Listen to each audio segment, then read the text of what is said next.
Como vemos no Evangelho, Jesus havia predito que passaria 3 dias e 3 noites no coração da terra, assim como o profeta Jonas passou esse tempo no ventre do grande peixe.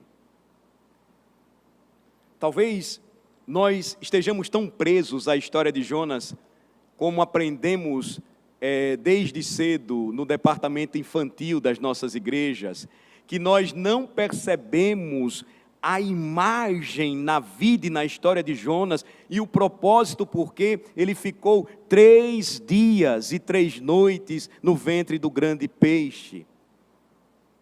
Às vezes a gente pensa que ele ficou lá, sei lá, assistindo TV, lendo um livro, pensando sobre muitas coisas, e de repente ele é vomitado nas praias de Nínive, mas notem, o símbolo, a imagem é igual da ressurreição dos mortos.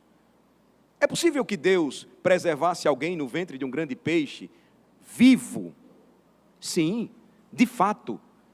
Mas o que Jonas escreve é o relato do que ele experimentou, quando lançado ao mar, ele foi engolido por aquele peixe, e talvez ele pensasse, a minha vida se encerrou, ela parou aqui, tudo terminou, mas de repente ele é vomitado pelo peixe nas praias de Nínive, e aquilo traz espanto para as pessoas que veem agora um homem ressurreto, e a sua mensagem então traria impacto tal, que toda uma geração de ninivitas seria salva. Talvez você nunca tenha pensado para parar, parado para pensar sobre isso. Mas lembrem-se do que diz Mateus, capítulo 12. Vamos para lá. Mateus capítulo 12.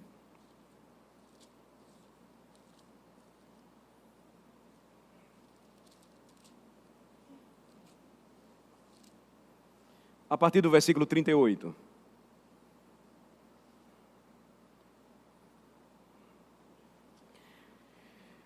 Mateus 12, 38. Então, alguns escribas e fariseus replicaram: Mestre, queremos ver de tua parte algum sinal. Vocês lembram quando Paulo escreveu aos Coríntios? E ele disse que os judeus pediam sinais e os gregos buscavam sabedoria. Veja que eles tinham uma intensidade na reflexão e nas ideias, de que até mesmo o conceito profundo ou metafísico a respeito da natureza da alma era definido pela filosofia grega. E os judeus gostavam de ver. Aqui, claramente, você percebe que escribas e fariseus se dirigem a Jesus e dizem a ele: Mestre, queremos ver de tua parte algum sinal. Qual foi a resposta de Jesus?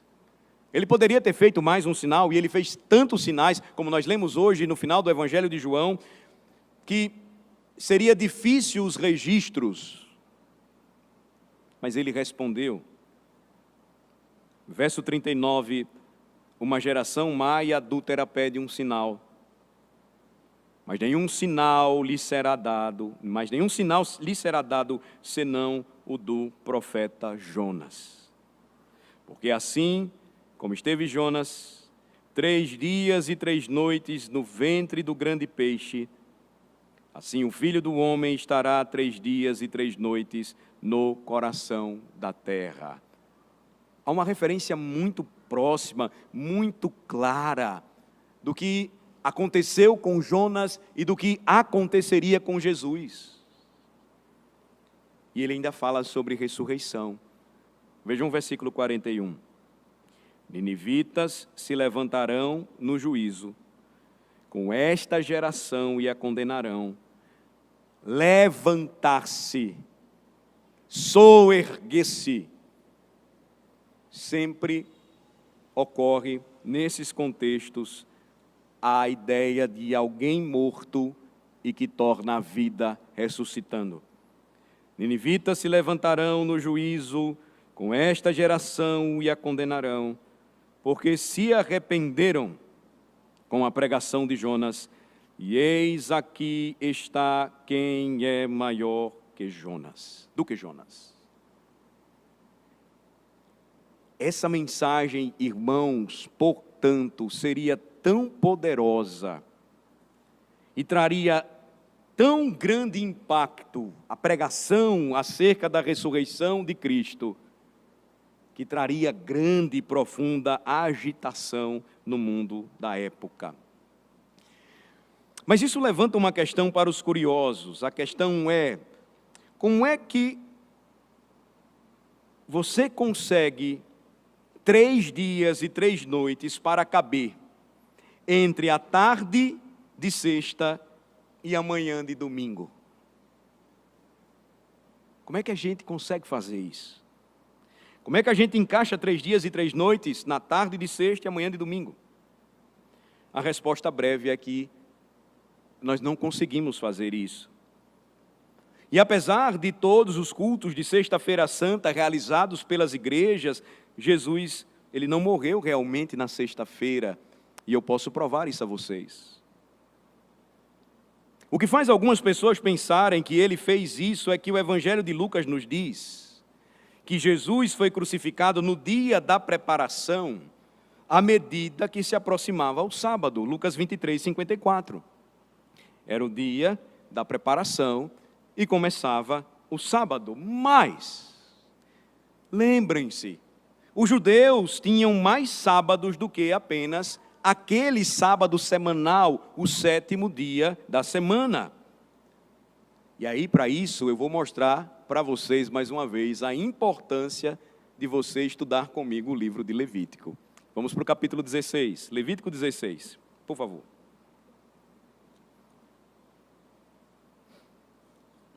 O que muitos não sabem é que os judeus tinham muito mais sábados ou dias de descanso do que apenas o semanal. E isso vai acontecer no contexto da morte e da ressurreição de Jesus, e eu vou explicar isso para vocês. Levítico 16, a partir do versículo 29 ao 31, diz, 16, 29 a 31, isso vos será por estatuto perpétuo, no 7º mês, aos 10 dias do mês, afligireis a vossa alma e nenhuma obra fareis, nem o natural, nem o estrangeiro, que peregrina entre vós, porque naquele dia se fará expiação por vós para purificar-vos, e sereis purificados de todos os vossos pecados perante o Senhor. É sábado de descanso solene para vós outros, e afligireis a vossa alma, é estatuto perpétuo. Referindo-se a uma festa anual de expiação, o Senhor então ordenou este descanso, ou sábado. Lembrem-se, a palavra sábado quer dizer descanso, não quer dizer 7º dia, não é. Versículo 31, e é sábado de descanso solene para vós outros, observem. Aí você, observe ainda comigo o que diz os versículos 24 a 32 do capítulo 23 de Levítico. Levítico 23, veja agora versículos 24 a 32. Fala aos filhos de Israel, dizendo, no mês 7º, ao 1º do mês, tereis descanso solene, um shabá, ou um sábado, memorial, com sonidos de trombetas, santa convocação. Nenhuma obra servil fareis, mas trareis oferta queimada ao Senhor. Disse mais o Senhor a Moisés, mas aos 10 deste mês 7º será o dia da expiação, chamado Yom Kippur, na língua hebraica. Tereis santa convocação e afligireis a vossa alma, trareis oferta queimada ao Senhor. Nesse mesmo dia, nenhuma obra fareis, porque é o dia da expiação, para fazer expiação por vós perante o Senhor vosso Deus, porque toda alma que nesse dia se não afligir será eliminada do seu povo. Quem nesse dia fizer alguma obra, esse eu destruirei no meio do seu povo. Nenhuma obra fareis. É estatuto perpétuo pelas vossas gerações, em todas as vossas moradas. Sábado de descanso solene vos será. Então afligireis a vossa alma, aos 9 do mês, de uma tarde a outra tarde, celebrareis o vosso sábado. E agora o versículo 39 desse mesmo capítulo, para a gente encerrar. Porém, aos 15 dias do mês 7º, quando tiverdes recolhido os produtos da terra, celebrareis a festa do Senhor por 7 dias. E aí você tem agora um sábado e um dia diferente, olha lá.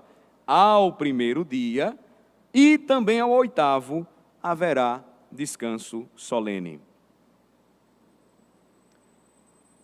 Veja, irmãos, como esse entendimento nos ajuda a compreender que Jesus foi crucificado pouco antes da Páscoa, mas que naquele período, portanto, naquela semana, precisamente falando, houve 2 sábados. 2 sábados. Um que era fixamente o 7º dia de descanso semanal, mas um outro sábado também. Veja que naquele primeiro sábado, as mulheres compraram especiarias para aplicar ao corpo de Jesus após a sua morte. Marcos 16, versículo 1. Em Marcos 16, versículo 1, nós lemos: passado o sábado, Maria Madalena, Maria, mãe de Tiago, e Salomé compraram aromas para irem embalsamá-lo. Marcos 16, versículo 1. Você tem aí a referência a um primeiro sábado. O sábado semanal seria o segundo daquela semana, e Lucas 23, 56, nos diz que as mulheres, depois de terem preparado as especiarias, elas vão descansar neste. Lucas 23, 56. Então, se retiraram para preparar aromas e bálsamos, e no sábado descansaram segundo o mandamento.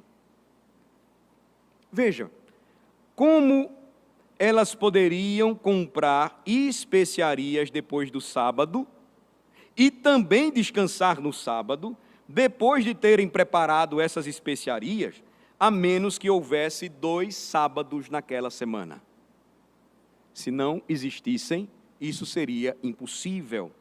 Portanto, sem entrar em detalhes, nós precisamos assumir que o primeiro dia da Páscoa, naquele ano, aconteceu em uma quinta-feira. Jesus morreu na tarde de quarta-feira. Ele foi sepultado por volta do pôr do sol da noite da quarta-feira. A noite de quinta-feira foi o dia, a noite de sexta-feira o segundo dia e a noite de sábado o terceiro dia, para os judeus o primeiro dia.